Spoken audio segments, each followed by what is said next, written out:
Magkakabatch ba yung lolo? Buen Baido, Rudy Puente? Oo. Boy Marinho, Yan, mas mata sa akin. Pingas, mga mauntog na yung pangalan yan sa loob. Yung mga tumitira na ng karnihan. Ilan ang tira ng Pingas? Patata. Yung mga tirador nung araw. Kaya ang bahala, pag abusado sa jail, takot pumasok sa maximum. Kasi yung pang-aabuso nila sa jail, mahuhusgahan sila ron. Kasi mga husgador yun eh. Fred Pigas, Boy Marinho, Boy Diablo. Kaya minsan, yung iba, jail pa lang tumatakbo na. Mahuhusgahan. Kung hindi man, bibigyan ka ng matalas. Pagbalik mo, kailangan nakasawsaw. Ganun sila. Uto sa'yo yun. Linisin mo yung pagkakamali mo. Landugo. Oo. Kaya wala akong ano ron ha. Ako mamumunti ako. Hindi ako takot. Kasi binibilang ko yung kasalanan ko. Bakit binugbog kita? Pinalo ko ulo mo. Bakit? Sino ba? May alam ang magugulang. Kasi yan, lahat yan, susulat yan. Si Mario, ninakaw yung brief ko niyan. Toothbrush ko, ginamit niyan. Yung toothbrush, ilapag mo ron. Sabi sa'yo, subo na ng iba. Yung sabon dun may palara. Yung kabila may palara. Para po once na gamitin, yung isa lang ang mukha ang magagamit. Clip mo nga, sampay mo lang. Kinabukasan, iba may suit. Ganun sila. Meron nga kaming karancho eh. Kainan namin planggana eh. Hindi namin pinapasalo, inapakan yung kanin eh.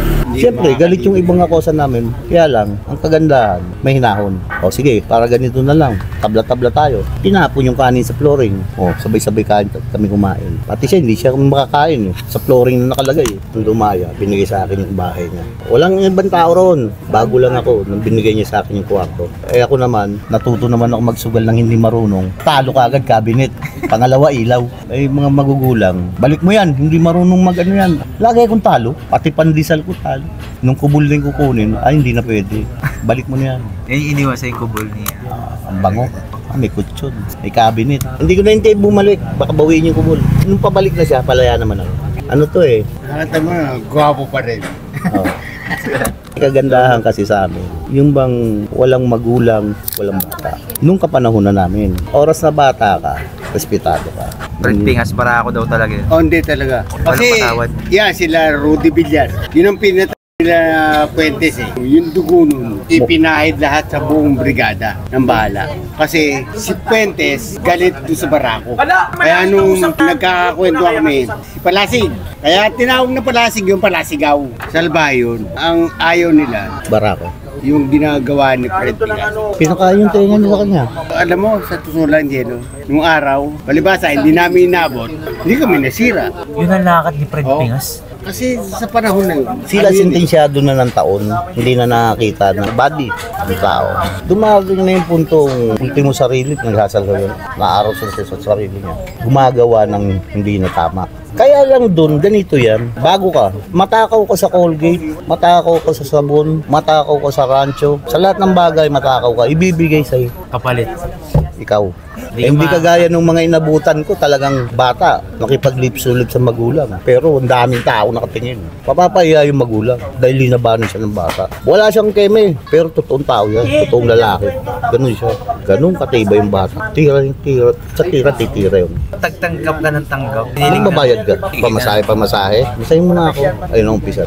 Sa akin, ano eh, yung mga sistemang ganun napaka, anong isipin na. Sabon lang, 3 beses ka mapagamit ng sabon, may singil na. Eh di po tangin mag-Ajax na lang ako. Ajax ka, maglalabas ang pasiyasawi nga. Ganun din ang bango niya, wala namang halik sa'yo eh. Ang aso, pag legs mo maputi, puto may hima sa'yo, ulol.